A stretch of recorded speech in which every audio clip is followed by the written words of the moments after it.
Ustadz Yusuf Mansur nimbrung di isu pernikahan Luna Maya dan Maxim Botер tidak sah.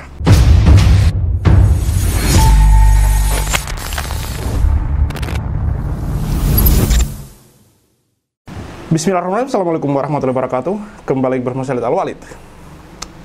Ustadz Yusuf Mansur nimbrung di isu pernikahan Luna Maya dan Maxim Botер tidak sah.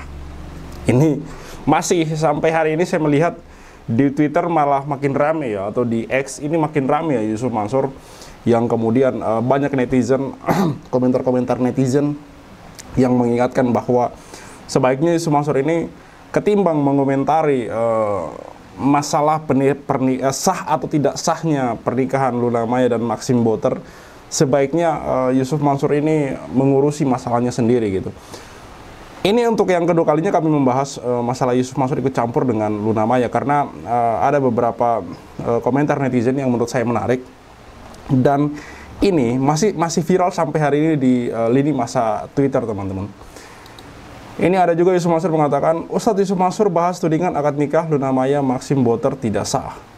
Ini ada lagi, Maxim Botер tak satu nafas, akad dipermasalahkan. Ini kata Yusuf Mansur. Ada banyak berita-berita ini. Pernikahan Luna Maya dan Maxim Botер jadi sorotan. Ustadz Yusuf Mansur klarifikasi status akad nikah mereka yang sempat dipertanyakan. Ini kok Yusuf Mansur yang klarifikasi, kan aneh, teman-teman. Maksud saya adalah, daripada membahas masalah artis, masalah selebritis, masalah pernikahan orang yang mana di sana sudah jelas-jelas ada penghulunya, ada para saksi, di sana juga orang-orangnya insya Allah sudah paham agama. Nggak mungkin ada penghulu yang berani menikahkan orang, apalagi ini orang terkenal, public figure, lalu ngasal asal-asalan. Tidak mungkin gitu. Masalah satu nafas dan tidak satu nafas ini adalah perbedaan pendapat. Yang jelas satu majelis yang segala macam, para ulama masyhab pun ada yang berbeda pendapat. Intinya ini bukan hal-hal yang mendasar. Buat apa Yusuf Mansur ikut-ikutan numpang, kemudian nimbrung di komentar itu gitu, nimbrung di berita itu, ngapain?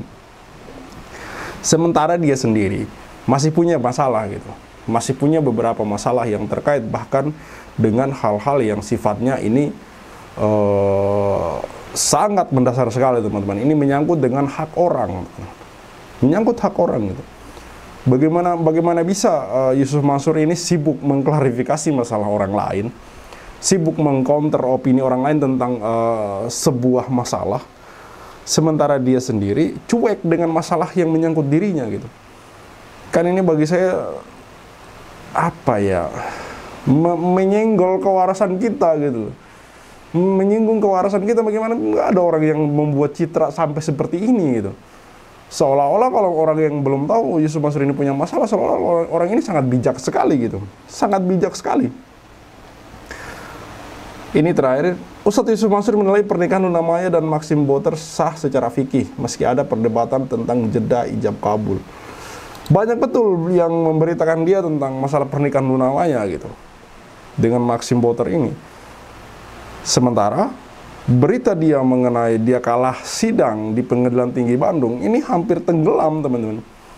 Belum lagi berita mengenai Pak Zainul Mustafa yang melakukan peninjauan kembali di kasus investasi batubara, yang mana dia di sana kalah di Pengadilan Negeri Jakarta Selatan dan harus membayar sejumlah 1,2 miliar. Belum lagi mengenai kasus dilaporkannya oleh mantan karyawan Paytrend dan juga mantan dari investor Coins gitu, yang kemarin kami upload beritanya gitu.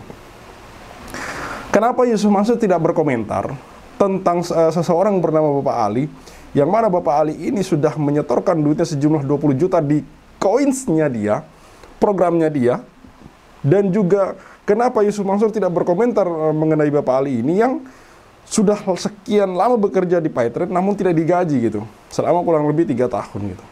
Kenapa dia tidak berkomentar tentang itu? Malah sibuk berkomentar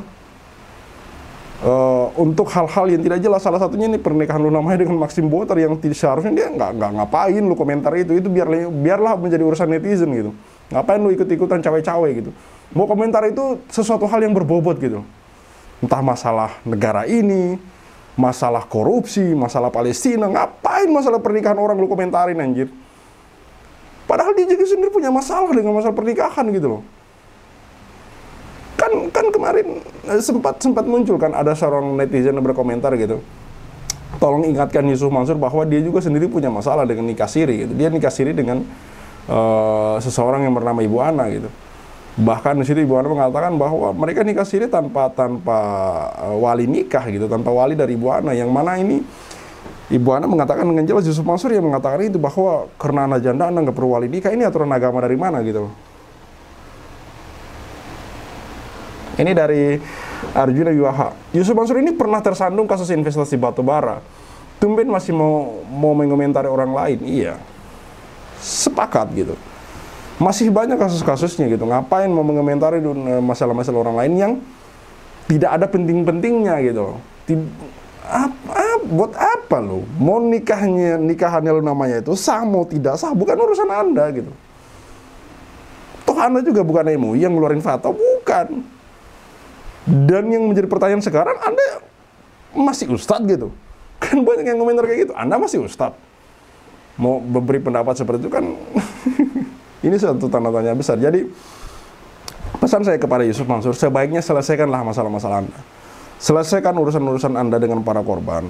Entah memang mau kekeluargaan itu alhamdulillah lebih baik, atau paling enggak di pengadilan hargailah para korban-korban yang sudah dulu Anda dekati, yang mana dulu Anda sudah ajak untuk ikut berbisnis. Hargailah mereka. Hargailah dengan kemudian mendatangi persidangan sebagaimana mereka juga mendatangi persidangan gitu. Kok Anda ini kayak nggak punya attitude gitu. Yusuf Mansur ini menurut saya seperti tidak punya attitude gitu. Dia mengajak orang untuk berbisnis, lalu kemudian orang itu rela mengeluarkan sejumlah uang yang mulai dari puluhan juta, ratusan sampai miliaran rupiah, hanya karena percaya dengan sosok Yusuf Mansur. Lalu ketika bisnis ini mangkrak, bisnis ini gagal, Yusuf Mansur tidak punya itikat untuk kemudian secara kekeluargaan menyelesaikan ini gitu, memanggil mereka segala macam gitu. Tidak ada. Setelah kemudian orang-orang ini melaporkan kasus ini di pengadilan, dia juga tidak punya itikat untuk kemudian mendatangi persidangan segala macam, menemui orang-orang ini atau bagaimana gitu. Nggak ada. Jadi menurut saya orang ini kurang attitude lah. Kurang attitude. Padahal orang-orang sudah banyak yang dulu care sama dia gitu, sampai mau mengeluarkan sejumlah duit.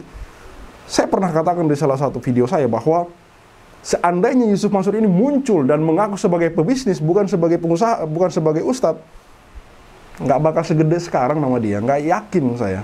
Saya yakin gitu, nggak bakal ada yang mungkin ada yang mau berinvestasi di bisnisnya dia, tapi ya paling segelintir orang gitu. Hanya karena begitu dia keluar dari penjara, kan ini Yusuf Mansur 2 kali di penjara ya, perlu teman-teman ketahui. 2 kali di penjara, begitu dia keluar dari 2 kali penjara, penjara kedua kalinya, yang pertama dia berganti nama, yang dari Jam' An-Nur Hatib Mansur menjadi Yusuf Mansur. Yang kedua dia kemudian bertransformasi menjadi seorang ustadz gitu, seorang ustadz Yusuf Mansur. Kemudian pengikutnya banyak, sering mengadakan kajian, ceramah di mana-mana, lalu kemudian membuat bisnis. Pipeline lah, batu bara lah, segala macam, sambil kemudian berbicara tentang sedekah-sedekah yang selama ini kami kritik itu gitu. Hingga terkenal sampai hari ini gitu. Berbicara Yusuf Mansur, saya tidak melihat ada track record orang ini membangun sebuah perusahaan yang kemudian perusahaan itu besar gitu. Nggak ada. Jadi ini juga menjadi tanda tanya dari saya gitu, sampai sekarang. Dari mana kekayaan Yusuf Mansur ini kalau gitu? Kan dia terkenal sebagai ustadz, no? Bukan sebagai pengusaha, bukan sebagai bisnismen. Dari mana dia sampai bisa kaya raya gitu? Kalau dia mau bilang bahwa dia kaya raya karena rajin sedekah, ya kan? Dari sedekah 100.000 balik 1 juta segala macam, sudahlah, nggak usah berbohong lagi gitu. Karena sampai detik ini, tantangan saya kepada Yusuf Mansur sejak 2021 akhir itu tidak pernah dijawab, bahwa kalau memang betul ajaran dia mengenai sedekah ekstrim itu, nolkan rekening dan segala macam karena bakal kembali 10 kali lipat, kenapa sampai hari ini Yusuf Mansur tidak pernah berani menolkan rekeningnya dan menjual semua asetnya? Kenapa? Karena dia sendiri tidak percaya dengan ajaran yang dibawakan, teman-teman. Dia sendiri tidak percaya dengan apa yang dia katakan. Karena apa yang dia katakan mengenai nolkan aset, sedekahkan semua hartamu, mobil, segala macam, itu sebenarnya hanya untuk kita-kita, agar bersedekah kepadanya gitu. Itu. Karena dari yang saya lihat, sepanjang yang saya tahu, mulai wawancara kami dengan Bapak Fatur dan yang lain, sampai terakhir Bapak Suwarto, Yusuf Mansur ini terlihat sangat pelit sekali, teman-teman. Pelit sekali. Dan sekali lagi saya katakan bahwa orang serakah sangat berdekatan dengan sifat pelit atau kikir, teman-teman. Baik, di akhir video ini sekali lagi saya mau katakan bahwa terus suarakan dan terus share-share video dari kami. Dan jangan lupa untuk kemudian terus menyuarakan untuk memboikot Yusuf Mansur, memboikot warung Stick and Stick, dan memboikot seluruh bisnis-bisnis Yusuf Mansur. Kalau Anda ketahui ada bisnis Yusuf Mansur yang perlu kami boikot, tulis di kolom komentar. Karena menurut saya, langkah yang paling efektif dan efisien hari ini untuk melawan Yusuf Mansur, untuk mengkritik Yusuf Mansur adalah dengan memboikot dirinya dan segala usahanya. Saya Rizal Walid, see you on the next videos. Maka 2010 ketika saya masuk pertama kali ke warung Stick and Shake, like video jangan di skip, share sampai kena strap, like biar kasusnya di up, komen sampai dia kena strap. Yusuf Mansur punya cerita, katanya punya daku di mana-mana, nyatanya cuma numpang nama, emang dasar gak punya muka. Boykot Yusuf Mansur, bikin bisnis batu bara kau bangkrut, bikin aplikasi Paytren kau macet, bikin program umroh merdeka kau mampet, bikin program tabung tanah kau rungkat, bikin program boya video kau katot, bikin bisnis hotel city ya bacot, bisnis mandek duitnya dicokot. Boykot Yusuf Mansur. Kalau cari tangga dipikir dulu, ngaku komisaris nyatanya halu. Kalau udah dongeng kayak orang nyabu, ngaku punya pesawat nyatanya malu. Boykot Yusuf Mansur. Maju caleg tapi nggak kepilih. Haha, orang udah pada tahu belangnya, ngakunya gabung di warung steak. Ya udah kita boykot sekalian biar steak. Boykot warung steak. Boykot warung steak. Boykot warung steak. Kok bisa bangun bisnis saat pandemi? Emang duitnya dari mana? Kalau bukan dari bisnis fiksi, ngajak umat kumpul dana cuma buat merana. Boykot warung steak. Johnny kok cuma diam kayak bot? Apa sih ujuk bikin lu takut? Takut kebongkar, takut kecokot. Hahaha. Bikin bisnis batu bara kok bangkrut, Bikin aplikasi Paytren kau macet, bikin program umroh merdeka kau mampet, bikin program tabung tanah kau rungkat, bikin program boya video kau gatot, bikin bisnis hotel city ya bacot, semua baik duitnya dicokot. Boykot warung steak. kalau cerita nggak dipikir dulu. Ngaku komisaris Grab nyatanya halu. Kalau udah dongeng kayak orang nyabu, ngaku punya pesawat nyatanya malu. Baju caleg tapi nggak kepilih, haha. Orang udah pada tahu belangnya, ngakunya gabung di warung steak. Ya udah kita boykot sekalian biar steak. Boykot warung steak. Sorry kok cuma diam kayak bot. Apa sih ujuk bikin lu takut?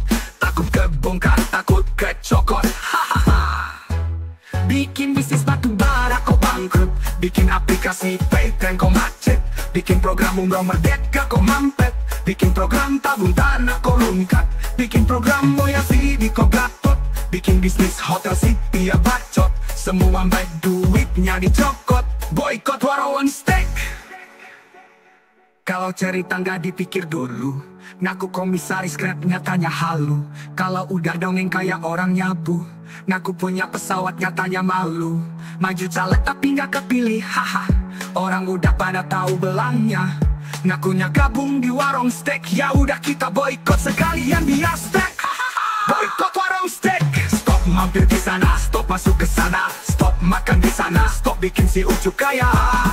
Boykot warung steak.